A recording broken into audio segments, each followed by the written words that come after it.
Hello and welcome. I'm Bruce. This is Speed and Color. I'm going to introduce you to somebody today. A lot of you may know him if you're in the Calgary area.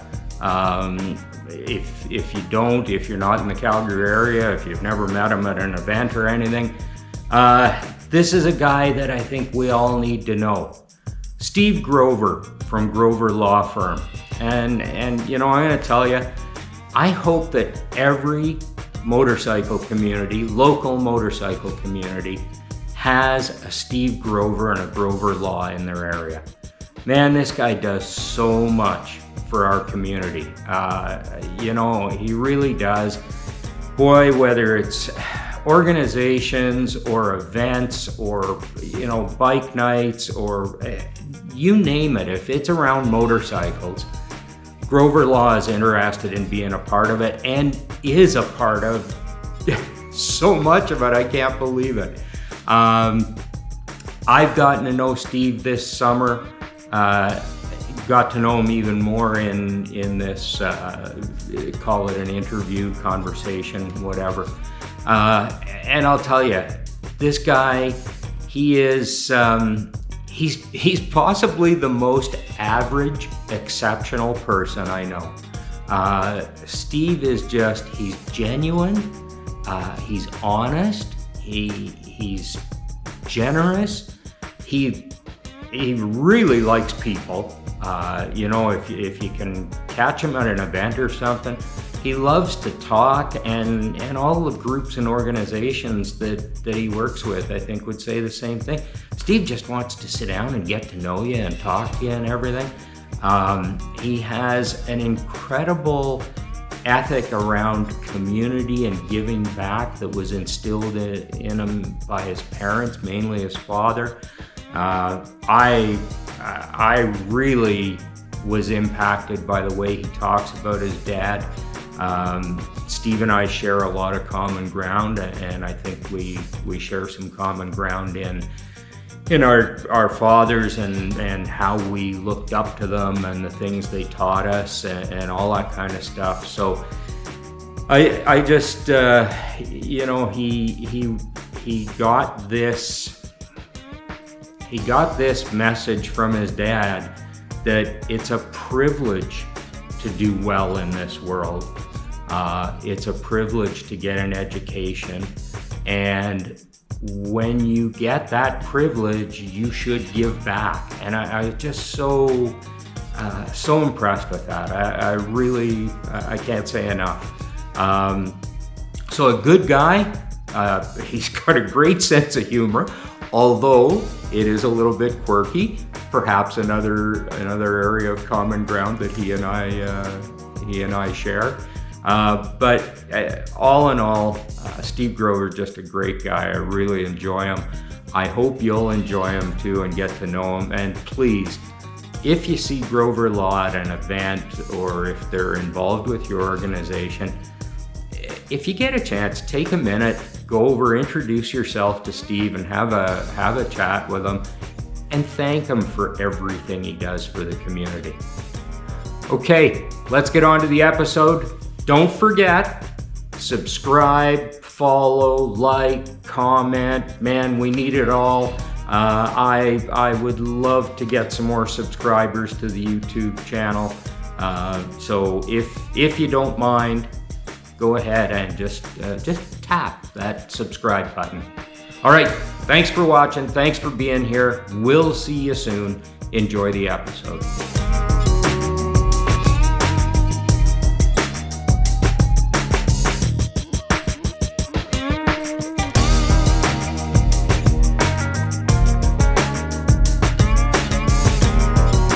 Well, I'm here with a fellow, I won't say he's a good friend yet, but he's getting to be a good friend. Steve Grover, how are you? Hi, Bruce. How are you? I'm great, thank you. Yeah. Steve has joined me. I'm very impressed with what Steve does for the local motorcycle community. And when I say local, that appears to be growing and growing all the time. So I appreciate what Steve does. I'm impressed with what he does. And Steve had me on his podcast, or it's actually the Bulldog Brewhouse podcast. Well, now we changed it. Oh, did you? We changed it to podcast because the analytics in Google won't pick up paw.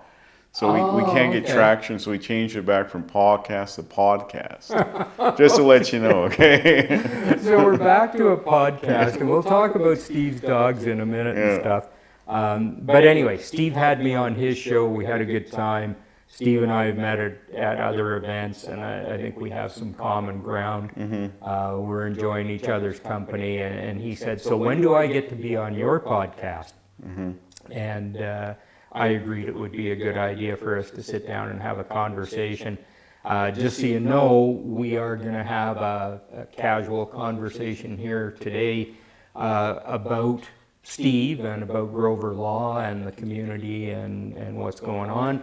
And in a couple of weeks, we're going to record another episode with Steve about the Grover Law Harley Davidson. What is that? It's called the Cherry, CHRY. So it's like my vision of a Harley Davidson, and with Grover Law Firm and a funky cherry color. And obviously, you know, I got to incorporate one of my bulldogs, Winston. He's the main dog. He's the motorcycle logo dog. So we got Winston. So it's my bike. I mean, no matter what people think, it's still Grover Law Firm's bike. Right. It was my vision, and we put it into place. Cool. So it's a bagger, a very cool bike. If you haven't seen it, it's just spectacular. It's full on custom. I think they did a great job with it. I have some remote connection to it, and we'll get into that when we do the episode. It involves the paint, but we can talk about that later. So that episode will be coming up after this one. Steve, let's start with a little bit of background on you. Where were you born? Where are you from? What's your deal? Well, I was obviously born in Calgary, the best city in Canada, and and obviously Alberta is the best province. I mean, I was born in the Holy Cross, so that can probably tell you how old I am. Okay, right. So that hospital is no longer. So I was born and raised in Calgary, and then my parents they couldn't stand me, so they shipped me off to boarding school on the islands. So I went to a place called Shawnigan Lake. And it was a bad boys school back in the late 80s and 90s, and now it's a super prep school. So they have a very good hockey team, rugby team, Canadian rowing team is training out of there. My nephew Jackson, I think he's 14 now. He's out there now, and it's it was a good experience to go out because I went out at age 14, and you learn to be independent. And I think that's a big thing that my parents gave us is like, we're with the Grover family, but in the day, mom and dad can't be here forever, and you got to make your own way in life. So I think that was a good learning experience. So that was 14 when they shipped you out? Yeah. Wow. Yeah. Man, that's cool. Yeah. So he had to get up at like 6 and have a shower and go to the cafeteria for breakfast and start class at 9. And it was a typical. Have you ever seen the movie Dead Poets Society? Yes. Okay, typical prep boarding school. Nice blazer, good education. I don't think I appreciated it, and I went back for my 30th anniversary, and it was enlightening to see the school and how far they've come and it's just, I think now looking back, it was a privilege to go there. But at the end of the day, it was a privilege my parents gave me. But obviously, when you're like in your teens, you don't accept anything your parents do at all. But then they obviously came back to Calgary, and the one thing I didn't like about Vancouver Island is the damn weather. From October to March, they have that low cover lane, and it's rain. It's muddy, and you don't see the sun for 6-7 months. I don't know. Have you lived out in the island at all? I have not, and I don't think I could. Okay, yeah, it's beautiful. Like Victoria, we're like 45 minutes away from Victoria. But it was a real boarding school where you had to pretty much be there on campus. Yeah. And it is beautiful. I've been out there. Yeah. I just don't think I could handle the wet weather. No, me neither. That's why I'm in Calgary. The only place better than this would be the desert. So. Or Miami if you can handle the hurricanes. Where did you study law? Down in Texas, in Dallas. So I went to school. I wanted to get out of Canada, and fortunately, my parents, we had the opportunity to go down to the U.S. and I studied there. But I was going to stay down there. And then my dad got sick, and I'm the oldest of 4 siblings. I got 3 younger sisters, all living in the Calgary area and Banff area, and it was my responsibility to come back for Dad. And unfortunately, like 3 years later, after he came back, he passed on. But I was there for him his last 3 years, and I made the right decision to come back to Calgary. Right. I love Calgary. I've been across Canada. Obviously, I'm licensed in other jurisdictions. I'm licensed in New Brunswick, Nova Scotia, the Yukon, Northwest Territories. I've done some cases in BC, but at the end of the day, I still love Alberta. We got the best tax structure in Canada, North America, corporate structure. The cost of living is still reasonable. Right. And it's I think it's heaven on earth living in Alberta. Cool. Yeah. I don't want to hit a nerve. Your dad is gone now, isn't he? Yeah. He passed away 20 years ago. Oh, okay. So it was quite a while ago. Yeah. How old would he have been? Oh, he's only 63. Yeah. Yeah. My dad was 54. Okay. So I know what it's like to lose them early at a young age. Yeah, I wasn't young. I was 30, but I know it hit my younger sisters. Maya was in medical school. I think Daniel, my second sister I think she was in her 3rd year of law school at University of Alberta. So it hit them hard. And, he was very pillar in the family. And my mom and dad, typical, Canadian family. Dad would work, and mom was a nurse. My dad was a doctor, surgeon here in Calgary. He worked out of the General until Ralph Klein blew that place up. Right. That was hasta la vista. And then they shipped him to PLC, Peter Lougheed.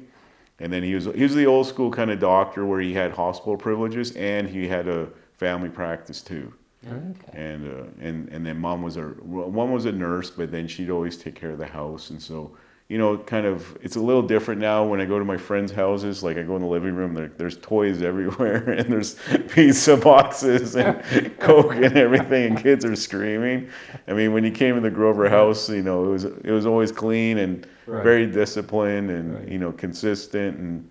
Mom. And your mom, is she still with us? No, she passed on about almost 10 years ago too. Oh, okay. Yeah, so unfortunately, both my parents died very young, but. They lived their life they wanted the way they wanted to. Yeah. And I think it was important for both my sisters and I to be independent and parents. It's guaranteed people are going to die. You know what I'm saying? And there's not a day that I don't think about my mom and dad when I wake up or go to bed. But they would want us to all go on with our lives, and that's the whole purpose. I'm sure those memories. There's fondness. Oh yeah, and good memories there. Or not, and I got to get credit. I mean, we're doing a lot of stuff in the motorcycle community, and running a legal practice here in Calgary. But I got to give 98% of my credit to my parents. It's always the upbringing, the culture they raised in you, the values, the morals. So I have to give a lot of credit to my parents. Well, evidently they did a good job. Yeah. I hope so. Yeah, there you go. I was going to ask you, you're a pretty sharp guy. Well, I don't know about that. Well, you seem to be. Okay. You seem to be a sharp guy. I'm guessing you had options. Why law? Oh, no, there wasn't any. In the Grover family with dad and mom, there's only 2 options. So there's 4 of us. I was the oldest, and I had 3 younger sisters, and essentially mom and dad was the patriotic, man of the family, and there's only 2 options in our family: either become a doctor or a lawyer, and that was it. I was just gonna say, was medicine one of the options? Yeah, one of the options. Yeah, and our dad, he expected me to be the doctor in the family, and I just didn't like sciences, and looking back at now, I just didn't apply myself, and then all of a sudden in university, I grew up and said, okay, well, this isn't that hard to do well, you just do 10 to 20% harder than someone else in the class, and you'll get the A's and the B's, you know. Okay. And I've learned you just have to push yourself a little bit more than the average person, and you'll be successful, you know. That's cool that you Yeah. don't consider law to be tough. Good for you. Well, it is tough. See, I but- told you I thought you were an intelligent Yeah, guy. but like at the end of the day, like this is the thing is like you got to have a job, okay? Especially we don't live in a communist society, and obviously, communism doesn't really work in Soviet Union and China. I mean, you look at I've been to Shanghai. I don't know if you've been to Shanghai at all. I have not. I went there in 2018. Took a friend, and we went to he was a big Formula One race fan, and fortunately for me, he speaks Mandarin. So we went to Shanghai for about 10 days, and it's supposed to be communism, and you can feel communism, and the red flag is everywhere with the gold stars. Mm-hmm. But our hotel was right off Nangqi Road, which is sort of like the Stephen Avenue of downtown Shanghai. And you walk down the road, and well, here's Cartier, here's Louis Vuitton, here's Starbucks. This is not communism, you know what I'm saying? Right. We stayed in a very nice Very good. hotel, and Yeah. the restaurants are way more expensive than Calgary. And Right. but at the end of the day, my point is you got to the government's not going to take care of you, and you just got to get out there and work, and you got to make your job fun. And most people, they're there to collect a paycheck and go home. I mean, I just find that it's disappointing, and you got to make life fun in general because you're only here for a short time. Yes. Yeah. Really, it is a short time. Yeah, it is short time. Yeah. Yeah. Good. Mm-hmm. Good. So that kind of answers the next question I had for you. Mm-hmm. Is you've got this passion for motorcycles. Yeah. But I don't know yet. I haven't seen you in action. Do you have mechanical skills? Me? Yeah. Yeah, I got mechanical skills. I know how to put gas in the gas tank, turn on the thing. Well, I'm kind of wondering. I was thinking about it. I can change my own oil, and that's I about wonder it. why Steve didn't go into the trades. Why he didn't become a Because that wasn't an option at all, That my wasn't friend. an option at all, No. okay. It's either medicine or law, and if you didn't do one of the two, you're out the door. And like I did the math, it's cheaper for me to live at home and have Dad help with the bills. Yeah. Good plan. Yeah. Good plan. With your law firm, your practice, Yeah. obviously, or I believe for a lawyer, there are a lot of options as to what kind of law you're going to practice. Yeah. Why personal injury? Well, I mean, everyone goes to law school and they want to work on Wall Street or Bay Street and be the big corporate merger and acquisition lawyer. And, I went through my articles and then all of a sudden, like Dad was a doctor and, you got accident, they see injured people all the time, big accidents. And he sent me a couple files and I said, this is kind of interesting because, I mean, I wasn't smart enough to be a doctor, okay? I didn't get physics, okay? But at the end of the day, I'm a lawyer and I'm helping injured people. Right. And I'm trying to recreate their lives and put them in the same position as they were before the accident. And I thought this is pretty cool. Like, I'm not as smart as my dad. I'll never be as smart as Dad. But I can help people and learn medicine and then also litigate their cases and get them compensation and get them out of this hole that they find themselves after an accident and get on with their lives. That's really good. I like that. Yeah. So when I was young, I think I was smarter when I was younger than now. I went and bought the Google URL helpinginjuredpeople.com. And then I gave it up, and some guy from the U.S. South just came and bought it right away, and now it's all gone. So we came out, drove our law firm, and then just recently I was surprised that it was around. We got helpinginjuredriders.com. Oh, cool. And we bought this .ca too. So now we're using that as a URL on the motorcycle aspect. I think I was surprised it's available, hey, after 20, 30 years. That's amazing. Yeah, and then we got supportinginjuredriders.com.ca. We're just putting these aside, because the most important thing is you can make money doing anything. And, at the end of the day, I think it's interesting for me to, people to come and be in an accident and you see them at the worst situation ever. All of a sudden, they got a broken leg, they lose their leg, they got a traumatic brain injury, and they don't know what to do. And a lot of the clients look at me. I'm not medically trained. I'm sorry, okay, but I know where you need to go to, and then we can litigate your case and rebuild your life and fight for you against the insurance company that caused the accident. Right. Yeah, so it's kind of a challenge. And the other thing I like about it is just the communication, talking to people. It's very interesting just to talk to people and get to know where they're from and different cultures. And this guy's from Winnipeg, or this guy moved to Canada from Sudan. Yeah. Right. Yeah. Yeah. I would say that's one thing I've noticed about you. Yeah. You like to talk to people. Yeah, well, I got it from my dad. So I was very shy growing up. And then all of a sudden it's like, boom, the light came on. And it's just interesting because I'm interested, like I've traveled the world, and I took my dad's advice: when you're 30, travel, because when you hit 70, 80, good luck getting on the plane. You won't be getting on the plane. Right. And then, I've gone to Africa, I've been to Asia, Eastern Europe, China, India. I just find it very interesting to try different foods and, see how other people live their lives. And at the end of the day, like my dad said, we're all human. Yeah. In India they eat curry, in Canada we eat beef and potatoes, but we all the same kind of people. We all have to eat. Yeah, yeah, right. And we're all, we all want best for our family, and we all have emotions, and we get hurt, and we laugh and cry the same way. Right. Yeah. So how am I going to ask this? How do personal injury and your love of motorcycles, do they tie together? What came first? Were you a personal injury lawyer first and then developed a passion for motorcycles, or how did that work? No, I've always had a passion. Like, unfortunately, it's a terrible passion. I mean, I don't think so. Well, it is. If you look at my bank book and you don't my wife, there's another bike? Are you serious? Yeah. No, but my dad was into cars, and he was into motorcycles, and he was a Yamaha guy. He loved Yamaha. I don't know why, but it is a great bike. Yeah.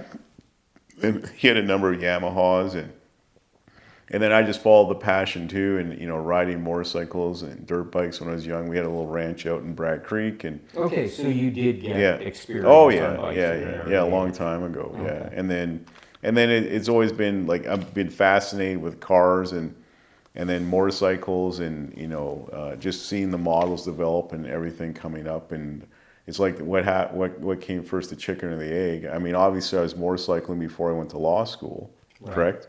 Right. And then all of a sudden, it's like, okay, this is, injury law and motorcycling, and it ties almost together. Does that make sense? And it makes your job fun. You know what I'm saying? Right. Because you have a passion about motorcycles, and you have a passion with helping injured people, and if you can make some money, and then later on, as your practice develops, I mean, the step would be to give back to the community. Right. Yeah. Does that make sense? And does your interest, we'll stop saying passion, but your interest, does it extend to cars? Oh yeah, I love cars. I know you just got a truck not long ago. Yeah, last year. Special. Yeah, I got the TRX 2023 Havoc Edition. Right. And then I'm looking at another car, and I got to stop it. No, I'm trying to figure out where to put this other car. I mean, everybody likes Ferraris and Lamborghinis. They're not very practical for Calgary at all. No. Okay, but the one car I'm looking at now is that Dodge Charger Hellcat. Yes. The red eye. Yeah. And I just okay, do I really need this? No. And then I don't think I'll get it this year. But yeah, Dad had a passion for cars. He had a '69 Stingray Corvette. Oh. That was his baby. Yeah. 427 cubic engine, 390 horsepower, automatic. I mean, that was a thing back. T-bar roof. Yeah. That was a thing back then. And what color? Red. Yeah, red with a red interior, and he let me drive it. I crashed it a couple of times and he cried, but it was I remember all the kids in the neighborhood stopping and wanting to take a ride with him. It was just a cool car. And then he was into Cadillacs and Lincoln Town cars, and then got into Jaguars and Mercedes, and he just had and then we would it was just interesting, he was a surgeon, so he'd do rounds at the General PLC, and then when I was young, we'd go.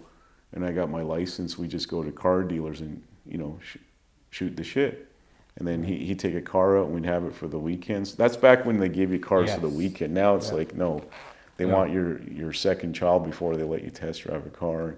So we just had a whole passion. We go to the auto shows, and I remember he took me to Bowness because there's a Lada dealership there, and it's like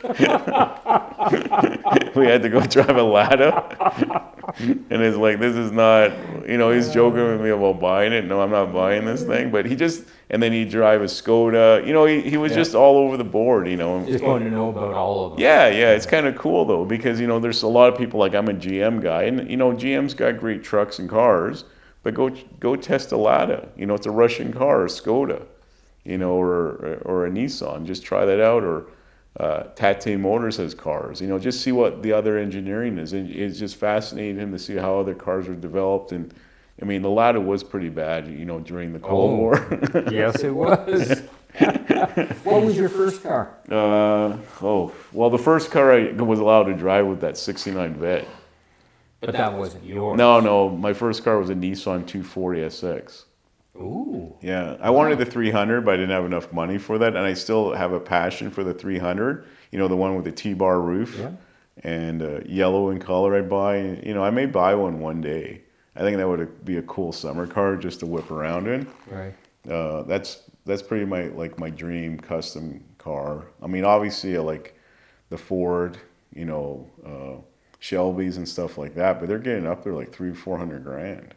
They are. Yeah. Everything's getting expensive. Yeah.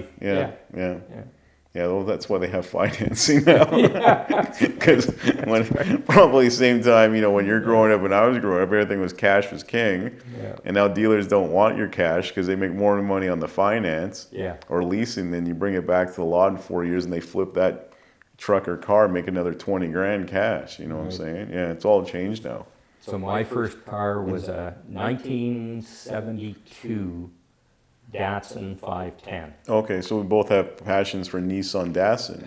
We do. Yeah, because Datsun is Nissan now. And the funny thing is, and I have to go stop in and take a look.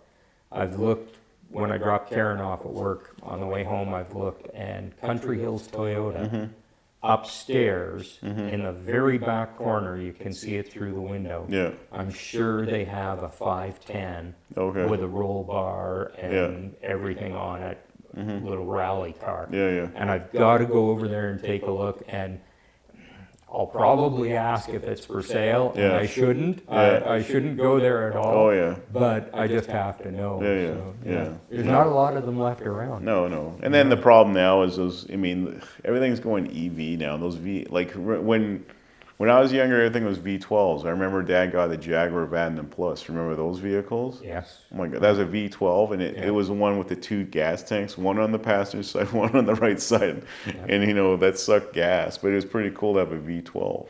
Yeah. Yeah, but now everything's V8, and that's why I was looking at the Hellcat. But I mean, they're all. The Viper was a V12 as well. Yeah, it was. Yeah. I remember. I lived in Vegas before I went to law school, and I saw Andre Agassi drive around in that. Because he's a Vegas boy, you know that, Andre? I didn't know that. Yeah, he was born and raised in Vegas. Yeah, so it was interesting. You go to Vegas often?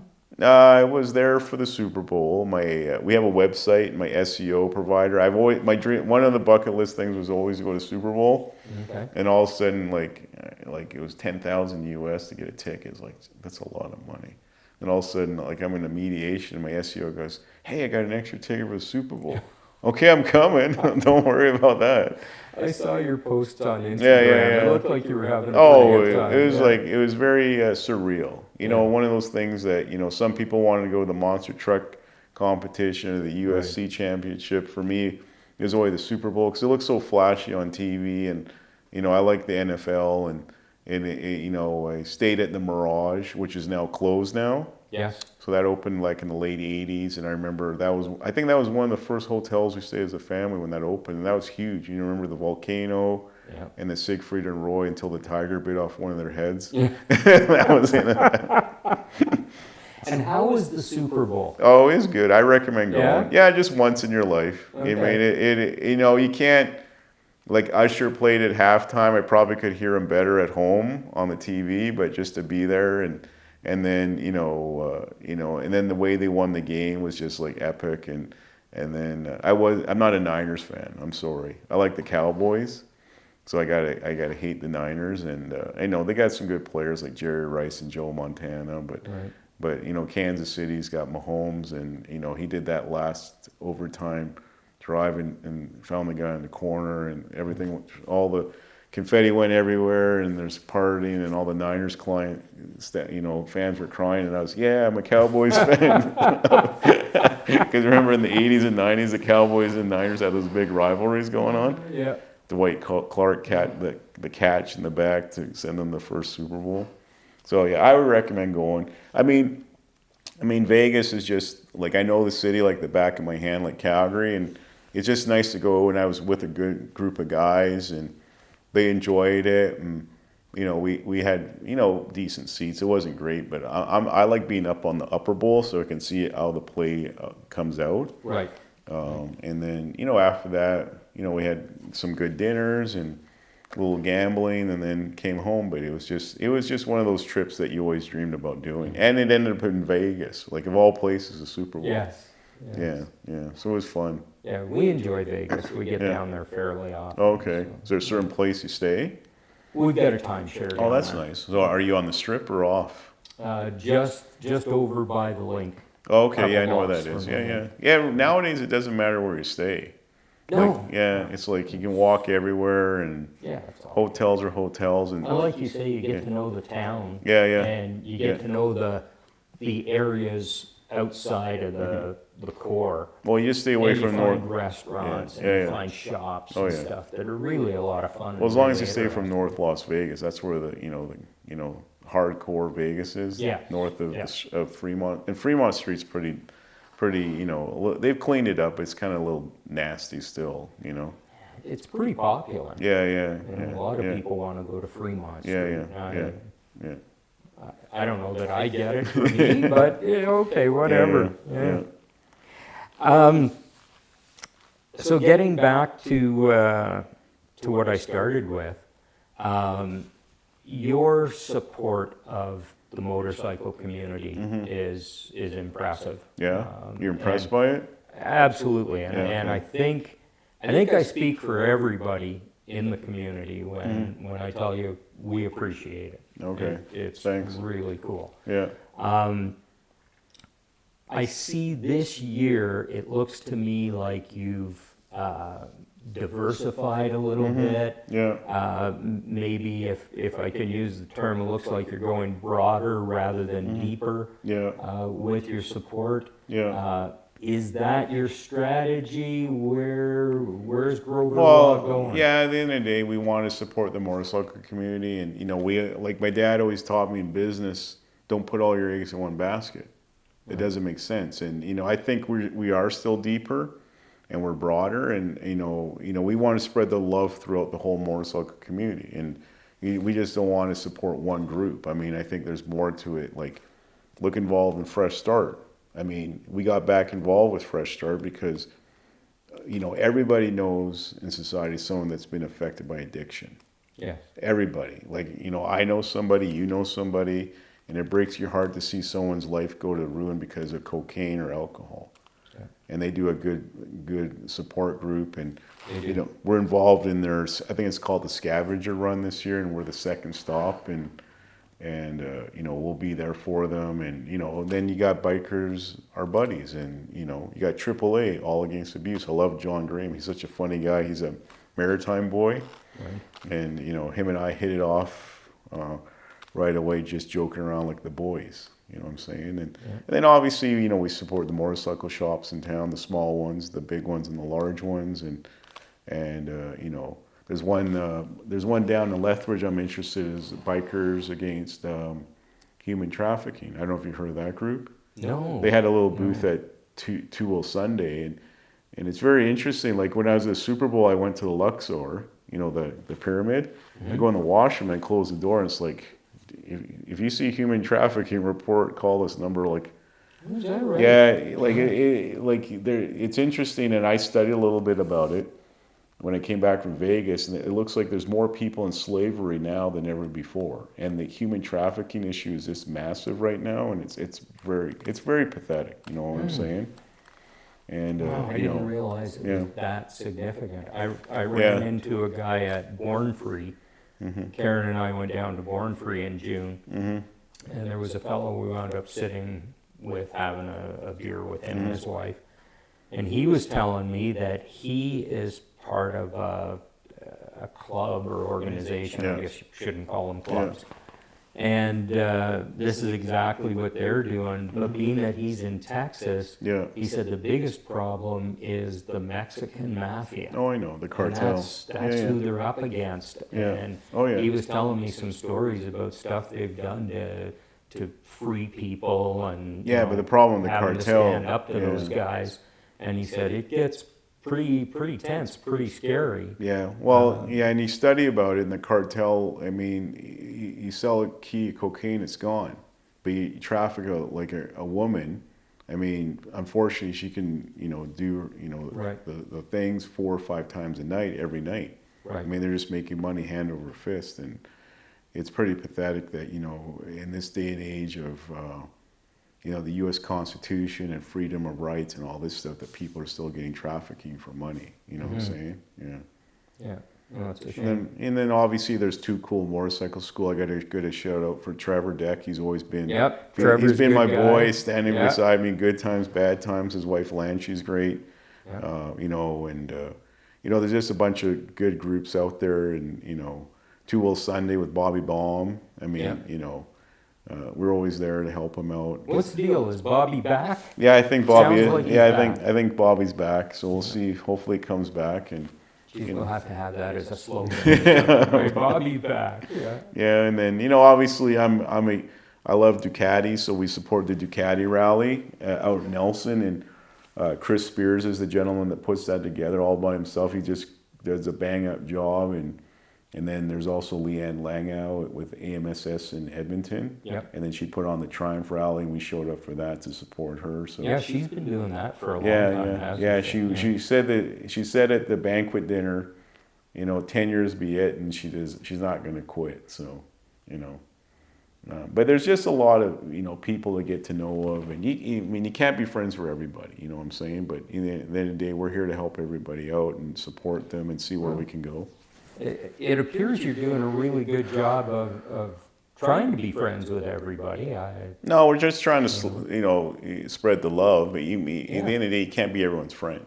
That's the way it is. And some people may think, oh, like he's got this cherry bike. It's like, well, it's a show bike. I'll admit that. If you and I went down to LA on a road trip, I wouldn't take cherry.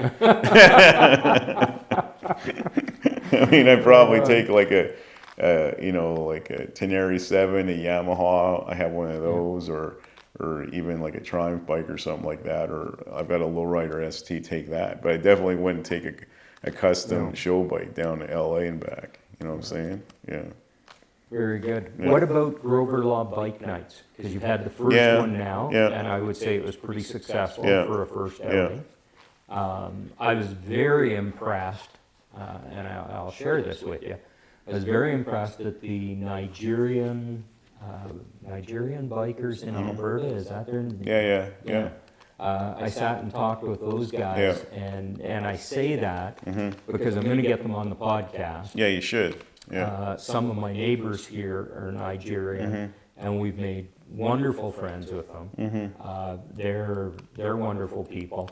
But I also now have, geez, that sounds terrible the way I'm saying that, but I have a lot of friends who are East Indian, who are Sikh. And just like you traveling the world, one of the things I'm really enjoying now about Calgary and about Canada's culture and mosaic is all these different people that I can be friends with and learn about their culture and possibly help them help them with ours. Yeah. And I think it's wonderful in the motorcycle community because you worked with Big Land. Oh yeah. Which, No Invite now. I don't know. That's a big Filipino riding group up in Edmonton now. okay, that's the Edmonton one. So they're saying is no bike, no invite.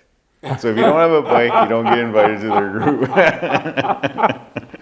I wondered what that was about. Yeah, I was and trying to Bose understand what he was Bose saying is in the video. president up there, and I saw him on Saturday. We went for a nice. I took him out for lunch at Tropica, Malaysia. So if you're ever, do you like Malaysian food? Ever tried Yes. Malaysian food? Yeah. Have you ever been to Tropica?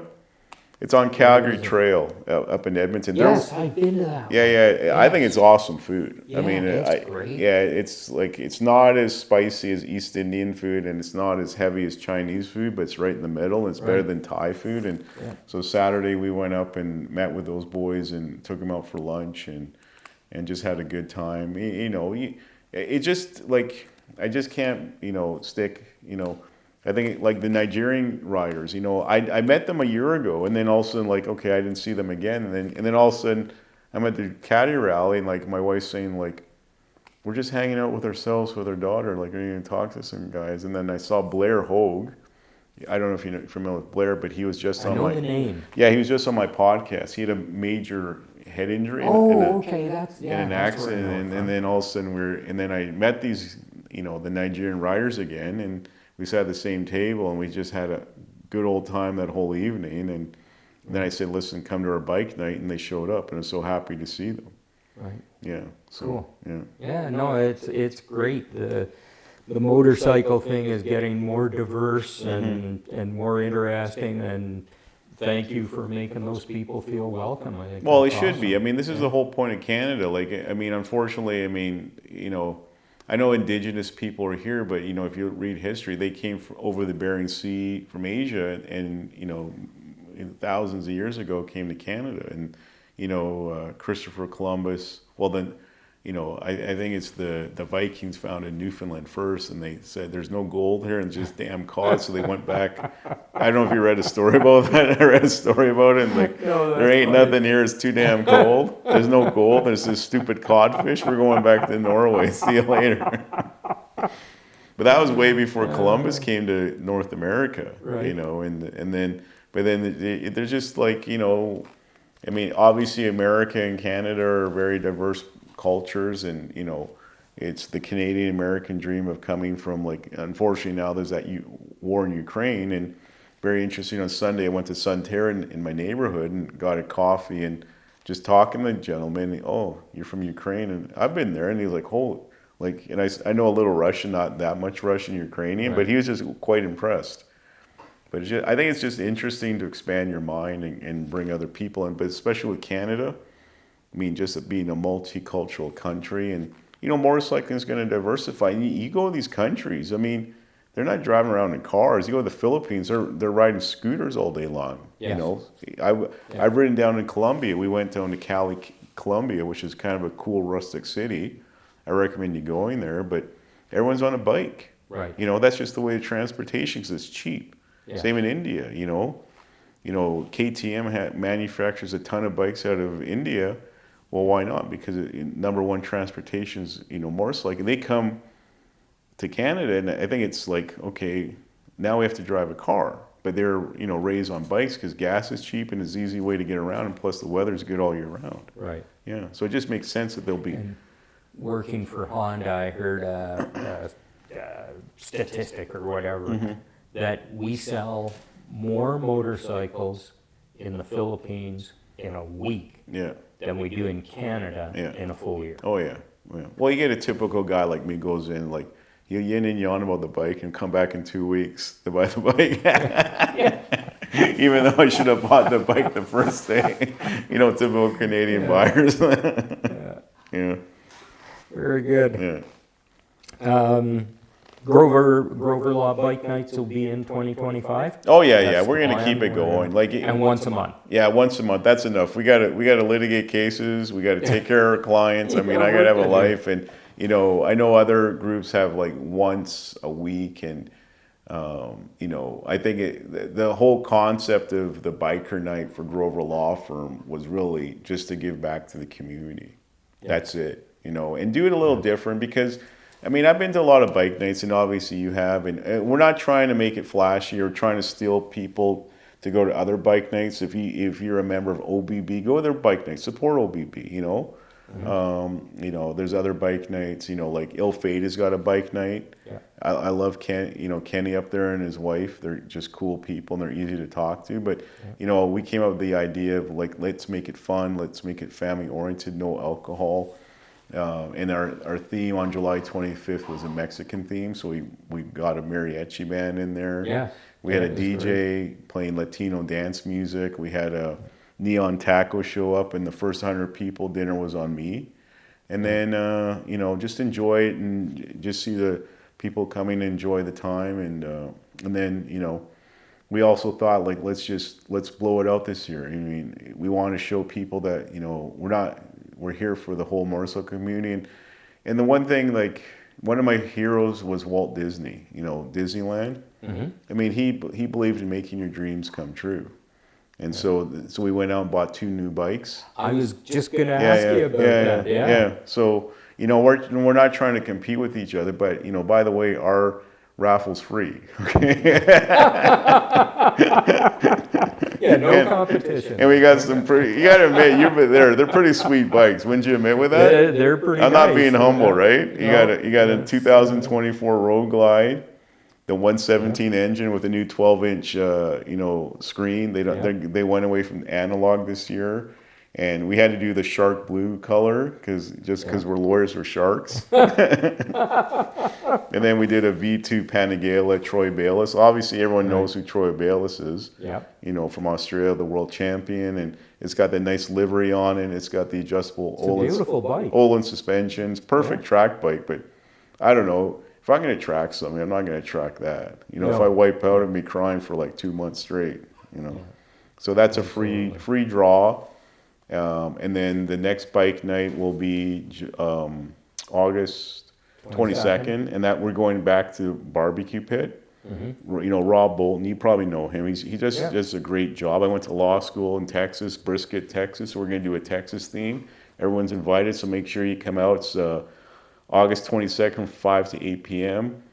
Make sure you're there, and we're going to have a country band, line dancers for the first hour to teach people how to line dance. Why not? It's fun. Why not? I think it's great. I'm not laughing because I think you're doing something silly. I think it's great. And then, Rob and I came up with, burger and a drink for the first 100 people. Now, obviously, Grover Law Firm will pay for it, and just to come out and have a good time, and we'll have some good door prizes. I mean, $1,000 in gift cards. I mean, we gave that away, and guys and gals were excited about that. Just give back to the community and let people just come together, enjoy the motorcycle culture. And the thing is like, Disney does such a great job of bringing the next generation of Disney fans in there. And I think it's you and I are the age, like, I think it's our obligation now is to bring the younger generation, the motorcycle community. And there are that stigmas and, like the MC gangs and all that stuff. But at the end of the day, it's like, it's a sport, it's a hobby, and you're supposed to enjoy it. You know what I'm saying? And there, bikes have diversified so much now. Like, it's just Harley and, Triumph has got a great bike. I just bought a Triumph. Oh, did you? Yeah. I finally broke for the Rocket 3. I got the Storm Edition blue, so I got that from Argyle, Glenn LaPointe. He's a good guy. And so, I wanted a kind of a cruiser muscle kind of bike. So I think I'll put on the Hellcat for the side this year because I got the Triumph Rocket 3. Right. So I should have that soon. But I think it's just our obligation is to give back to the community and bring people into the motorcycle community because there's a lot of people scared, you know what I'm saying? Yes. Like, it's a scary hobby and, will I lose my leg and will they think I'm part of a motorcycle gang and all that stuff? But, I mean, you got Triumph, you got Harley, you've got Honda, you've got, like Yamaha. I mean, you got these other KTM. I mean, they just got cool colors. Like, I'll give it to KTM. They got that cool orange. Oh, that just gravity. Branding is so critical now. And there's a couple companies. Oh yeah, really, and then you got like the pure sex bikes of Ducati. And the only reason they're still around is because the damn Germans bought them out. Audi bought them, and now their R&D is going through the roof. And so it's just, there's such a diversified, even I've got a Vespa too. I got a scooter. I mean, there's nothing wrong with a scooter. You can have there's a Apocalypse Scooter Club. I mean, we support them too. I love those guys. Oh, yeah, absolutely. Yeah, I love and the Mini Moto Mob. Yeah. Do you know those guys? Yeah. Oh, yeah. Man, do they have a lot of fun. Yeah, and there's the Moto Ladies now, a bunch of group of ladies. Is there? Yeah. But I mean, I like Apocalypse SC because my favorite movie is Apocalypse Now with Marlon Brando and Martin Sheen. I just think that's a cool name. You got to give that, you got to give the scooter club that they have a cool name, Apocalypse. Yeah. That's one of my favorite good. movies, Apocalypse Now. Real good. Yeah. There was something else I was going to mention to you. Yeah. And again, I don't want to hit any nerves here or Yeah. anything.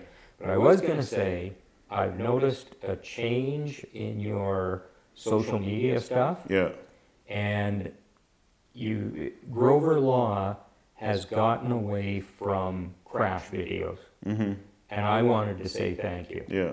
Because I think I understand the attraction, the draw, why people might want to use them.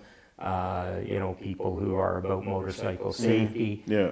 Showing the opposite of safety can at one level make sense. Yeah. But when we're trying to draw new people into our community and we're trying to get people to try this and know the hobby, man, oh man, you show a crash video to somebody's mother, guess what? There is no motorcycle sale happening there. So when I saw you make that change, I wanted to make sure that I took the opportunity to say thank you. I think it was absolutely the right way to go, and I appreciate it. Okay. Yeah, I mean, I think it's interesting to make social media fun and interactive, and then obviously try and bring more people into the community. And I mean, that one person that's got a bike, and I'm too scared to go to a bike night because I won't know anybody. Come to our bike nights. Come up and say hi to me. I mean, you're a first-time buyer of a bike and a first-time rider. I mean, if you see me walking around and talking to people, I go around and make sure. I just, you came and I met you, I talked to you. I just like to go and talk to people and welcome to our bike nights. And I want people to feel comfortable riding a motorcycle. You know what I'm saying? Because, like you want to go to the gym, like, oh, I mean, Arnold Schwarzenegger's at the gym. I'm going to look so puny. There's always that initial kind of shyness of doing it. You know what I'm saying? Yeah. But the whole marketing thing, I'll say too that SMK, if you've ever checked out their stuff, man, I heard somebody say one time that the problem with promoting motorcycle safety is it's not sexy. Well, it can be sexy. Well, I'll tell you what, go look at SMK's social media stuff. They are making helmets sexy. Oh, I know, so it definitely can be done. No, and I think the approach Grover Law is taking now, and I know you've got staff to take care of those things. I think the approach that you're taking now, the plan is really good. So. Well, I think I'm the owner of Grover Law, and we've been around for 20 plus years, and we're up to 25 people now, which is. It's big, and I don't want to get any bigger right now. I want to service our clients, but I think the vision comes from me, and then I have my staff to implement it. And, you got to always be progressive, and, you got to think about the next generation, and you always got to be on the cutting edge of advertising. I mean, and I think it's important to take stuff from the U.S., what firms or companies are doing there in Europe. And obviously, like safety is sexy. I think so. I mean, I don't think if you're not wearing a helmet, you got a brain injury. I don't think that's sexy at all. Nothing sexy about that. And like I like helmets. Like I grew up during Star Wars, and I like, oh my God, that Darth Vader helmet, that's cool. Yeah. And I was too short to wear one. I look like what's that guy from Spaceballs? Who's that actor from Canada? It's not Martin. You know what I'm talking about. You're talking about. But I just got a new Shoei helmet. I just saw this. I was down at Jack Carter Power Sports South talking to Davey, and Davey Bloomfield's a good friend of mine, and and Dave Smith, and I saw this Mark Marquez Shoei helmet. Unfortunately, they didn't have a large, but then they went out of their way and they found the same helmet in Vancouver, and I grabbed it right away. And it's a pretty cool helmet, Mark Marquez X15 by Shoei, and I got the blue visor too, and I mean, I think that looks cool. I mean, if I saw a kid riding with that helmet on a Gixxer, I think that's a cool helmet, Yeah. I don't think it's cool at all not wearing gear, No. No. And you see a lot of that in the U.S. Well, unfortunately, in the U.S., like you drive down. I've been to Florida, and you drive down the interstate, and you see this guy in a Harley with his hairs, like, because they don't have. It's a helmet law down there. They don't have it. You know what I'm saying? And fortunately, in Canada, we have that helmet law. And I think it's so important, like we've seen, like, I think it was Gary Busey wipe out. Remember him? Mm-hmm. He wiped out, and there's a cop. I heard in Minnesota, he just took a cruise on his cruiser around the corner, wiped out, went head face forward into the curb, boom, cracked his head open, died right away. Right. I mean, there's all those bad stories, and is it really worth it? No. Safety first. Exactly, and we'll never eliminate every incident. Yeah. But we can certainly minimize it. Yes, make exactly. It less. Yeah. And it is an expensive sport to get into. Like, I mean, I've taken the advanced course with Trevor Deck, and he does let people know, like, it's not just buying the bike. You gotta go get the jeans, the Kevlar jeans or the leather suit, and you got to get the gloves and the jacket and the helmet. And it is, there is easily $1,000 to $1,500 in just the adequate stuff. If you want to go get that Shoei helmet, like, that's $1,700. It's a lot of cash for a helmet. It is. It's not cheap, but skiing's not cheap either now too. So no, it's not. Yeah, I think if you want to be cheap on a sport, probably soccer is the best. That's why it's probably the world's sport pretty much. Yeah. Soccer, basketball, I guess. Yeah, but soccer's even cheaper because you don't need a basket. Yeah. So listening to your podcast, I've heard you often ask your guest about some element of politics. What do you think of this? What do you think of that? And now that you're pretty successful with your law firm and everything, I don't know about that. Well, no, I think you're doing okay. You just talked about staff, and obviously the growth has been good. What are your aspirations beyond a law office? Are there politics in the future for Steve? No, I'll leave that to my kids. Well, yeah. No, I mean, politics.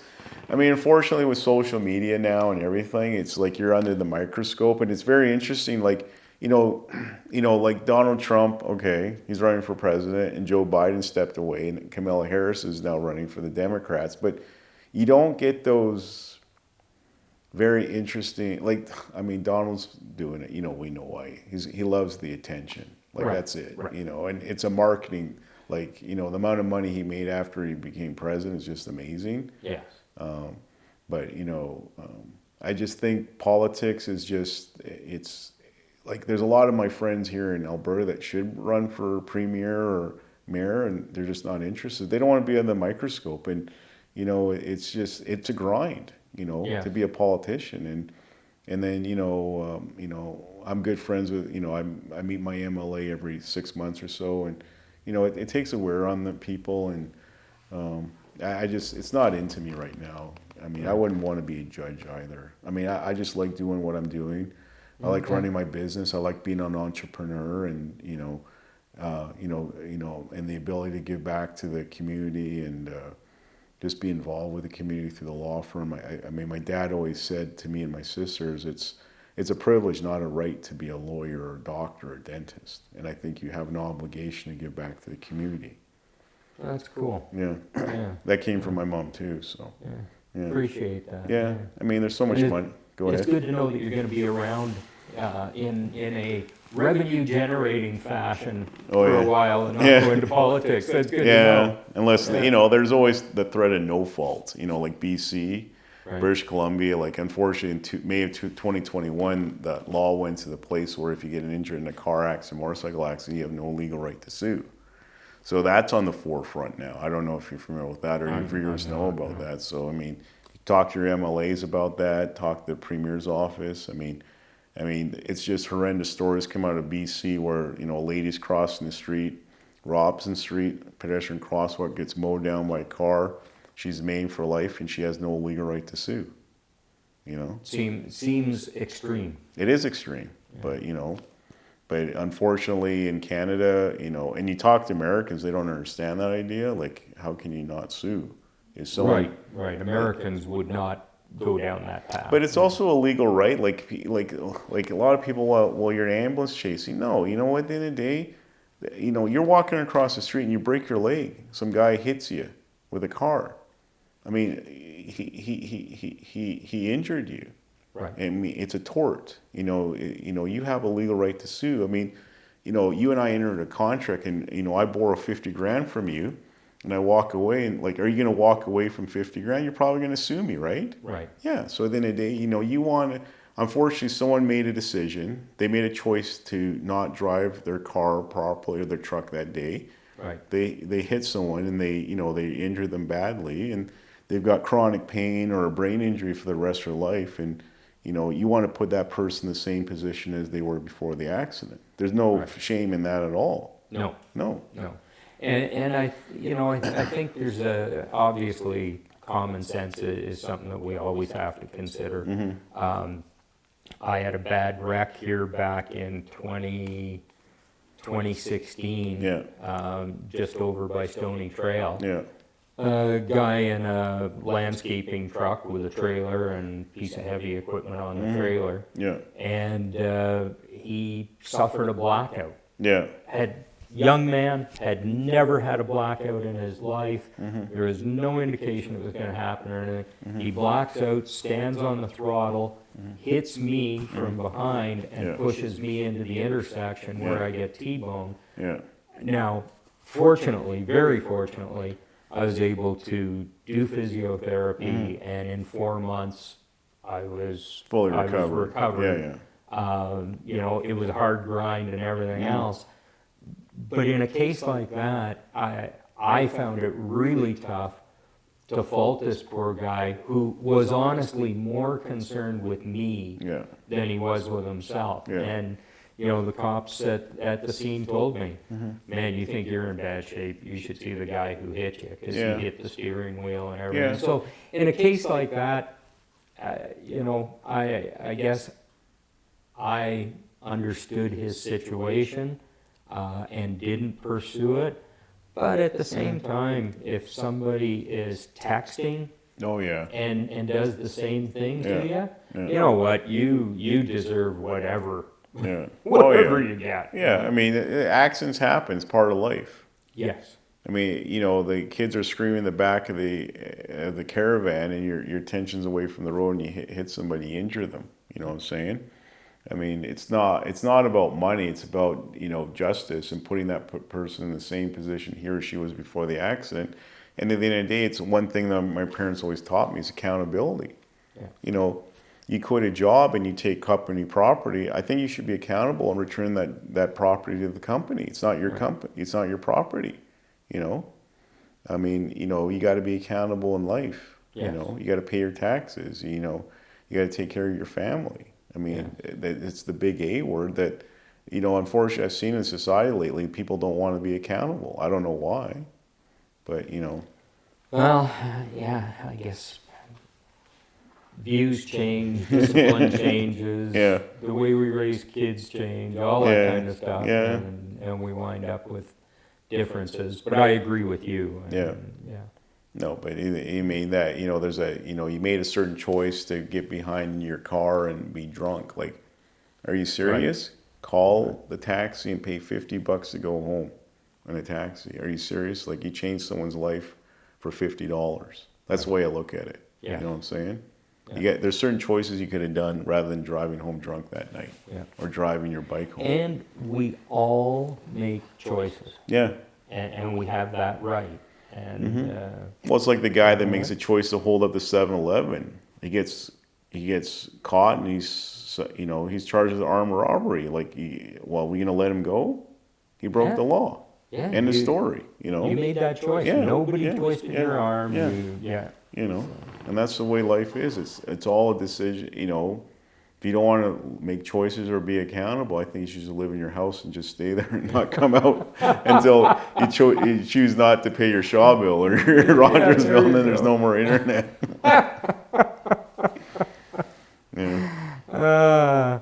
Hey, what are your thoughts on climate change and electric vehicles and all I that don't know. stuff? I mean, climate Because you're a change. car guy, you must, Well, I don't know. The world is so big, and I was talking to a friend that went to Alaska, and he says that the glaciers are eroding, and even in Lake Louise, they talk about the glaciers getting, obviously it is our planet, and we got to take care of it. And I think environmental climate change is important. We have to do all our responsibility, and just be cognitive of what you're doing. And part of climate change also is like pick up your garbage and throw in the garbage can. You know what I'm saying? Hallelujah. Yeah. And that's the easiest. Agree more. Recycle your bottles. I mean, some of my staff laugh at me like, I recycle my bottles. It's cash in my pocket for my kids for candy. Right. But it's part of being a recycler in Canada. You're doing your part of climate change. You don't have to be out there, hugging trees and you're fighting for the whales. You can just do that little thing and clean up your part of the world, your house. And then people leave trash everywhere. Pick it up and recycle those bottles and cans and stuff like that. You know what I'm saying? Yeah. Yeah. Yeah. And that gets back to accountability. Yeah. And I see kids and straws and Slurpee cups and all Oh, that yeah. stuff just left. And if we can't be bothered to pick up our garbage, Yeah. how are we ever going to fix climate change? Oh, I know. Yeah. Like It just doesn't make any sense. Like, we live on the west side of town, and I take my dogs for walks, and I go to the playground zone. There's like bottles everywhere. Yes. Like, you can't you can't throw it in the recycle bin. Yeah. You know what I'm saying? Like, Not to mention dog poopies everywhere. I know. Well, Pick up your dog. They think it's natural somehow or something, but you pick it up. Yeah, right? exactly. And there's trash. There's trash everywhere you look nowadays, and that's part of climate change. Just a little stuff. You don't have to be out there, changing the whole world. Just do your little part of climate change. And I mean, I think getting onto EV vehicles, I think there's a place for them, and I think technology changes. But I do love that, the V8 engine and the roar of the exhaust going off, and the smell of the gas and all that stuff. It is sexy. You got to admit that. You didn't ask about the Kawasaki that's behind the Econoline there. Yeah. Two-stroke triple. Yeah. And I've told lots of people, I just felt like, in this day of climate change and everything, a guy just needs to own one of those stinky, obnoxious, loud motorcycles. Oh, yeah. Just for historical value. Or get a big truck or a big, muscle car or something like that, No, I think it's part of life. Like, life is always changing. And it's like, you go to Safeway now, and it's like, there's no more cashiers. It's all self-checkout. Right. I mean, I feel sorry for those people that lost their jobs, but that is AI. I'm sorry to say that. It's a simple thing like that. Like, you're old enough to remember, like me, pulling up to the gas station in Dad's car, and there's a gentleman pumping your gas tank. Yeah. That job is gone now. There's like one person, and are we done? Oh, it's okay. We just ran out on one camera, but we still got two going. And then there's like a Husky over in Glenmorgan. It's like unmanned gas station. There's nobody there at all. Oh, is that right? Yeah, it's where the Glenmorgan Safeway is, and there's the Esso there, and then there's and then right across the street there's a Husky, and it's right across from A Cross Elementary School. It's like those are jobs gone. And I know AI is good, but we were talking about this at lunch with a psychologist, and just think of all those jobs that are gone. Yeah.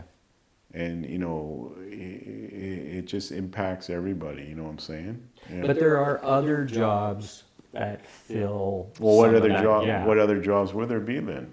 Well, maintaining AI, developing AI, Yeah, but you gotta, working with it. yeah, you know, but you they're- gotta be, you They're gotta, not in the same Yeah, area, yeah. but, you know, lose a job here, gain a job yeah, I know, here. but then that person doesn't have a, like, he didn't go to SAIT for a diploma or something, Right. and then he or she can't get that job again, you know what I'm Right. saying? It doesn't replace it Yeah. for that person, Yeah, but exactly, yeah. jobs are out there. So, I mean, you know, climate change is important for next generation, EVs are important, but I do like my gas vehicles and motorcycles. You know? Yes. Yeah, and gas boats, yeah. So that battery running out is probably a good indication that I'm keeping you here longer than I told you I would. Okay. So I do just have a couple last things Yeah. for you. What's in your motorcycle collection right now? Oh, well, I got a Triumph Storm Rocket 3 right now. Yeah. I got a Lowrider STL Diablo. And you have the Ducati that's in your Office. in one of your offices. Yeah, I got a 916 Panigale 25th anniversary That thing's beautiful. Foggy edition with the number 1 on it. Yeah. And then I've got the Street Fighter Lamborghini, which is complete. Obviously, we got Cherry the show bike, and you know she did win Bagger of the Year when we went down to Sturgis with it, which is pretty impressive. And then I got an R1M Yamaha, because now those supposedly they're gone, the R1s. I mean, Yamaha has announced that they're not making any more street bikes. They're going to do track only, and you know, and I mean, I like all the bikes, and I'm looking for that Triumph because it's kind of a, you know, it's like a cruiser muscle car kind of bike. You know what I'm saying? Right. Yeah, it looks Cool. it looks pretty cool. Okay, rapid fire round. Yeah. Just going to ask you a few quick questions that Yeah. people might enjoy the answers to. Favorite color? Black, Johnny Cash. You know. There you go. I You wasn't expecting that. you can't go wrong with Johnny Cash. Here you go. If you could lunch with anyone, dead or alive, who would you choose? Probably Queen Elizabeth II. I mean, I was just like, my dad was British trained doctor. He loved Great Britain. He's a big fan of Winston Churchill. Yeah. I mean, that was, you know, like it's just interesting. Like when, you know, she was like so amazing, that woman. Like everyone talks about Queen Victoria. She's the longest reigning monarch in the history of the world. And, you know, you got to give it to her. Like she gave up her life, you know, when I think her dad abdicated the throne and she was thrown into there, like early 20s, like, oh my God, you're like, you're in charge of the whole Commonwealth, and just, you know, and, you know, she kept that family together, you know, with obvious Prince Andrew, with all that stuff going on. And when Diana died, and I mean, I just respect her. And I always thought of her as like a grandmother to me, you know. Good answer. And, Good answer. Favorite motorcycle? Oh, oof, that's a hard one. I mean, they're all my babies, but probably right now the Triumph Rocket 3 Storm. Okay. Yeah. Because it's the unknown. It's a new one. It's got the black exhaust and everything. Yeah. Where on earth would you most like to live? Oh, probably Miami Beach Yeah? or Dubai. One of those two. Oh, Dubai. Dubai's a good choice. I like that. Favorite NHL team? Oh, Calgary Flames by far. Okay, you're a Calgary boy. Calgary boy. And rock or country? I like both, but probably rock. AC/DC, you know, Judas Priest, you know, Breaking the Law is a good song for a lawyer. There you go. There you go. Steve, it's been fun. Yeah, thank you. So Thanks much. for having And I'll see having you me. on August 22nd, Yeah. and we'll take a look at Cherry. And Oh do an yeah, episode and we'll do on the that. video there, okay? Yeah, All right, well, you thank bet. you for your time. I really appreciate you. you opening up your podcast, and hopefully everyone enjoys it and they learn a little bit about me and, you know, what I'm here for. And, I'm sure they and will. obviously, you know, you and I got an obligation to open up that motorcycle community to new riders and welcome everybody. You know, don't be shy about it, okay? And don't be shy. Speed and Color on Instagram, podcast platforms, YouTube. Subscribe, follow, like, comment. If you got any questions for Steve, throw them in the comments on YouTube, and I will make sure they get to him. Thank you so much for being here. Really appreciate all of you. Take care. We'll see you again soon.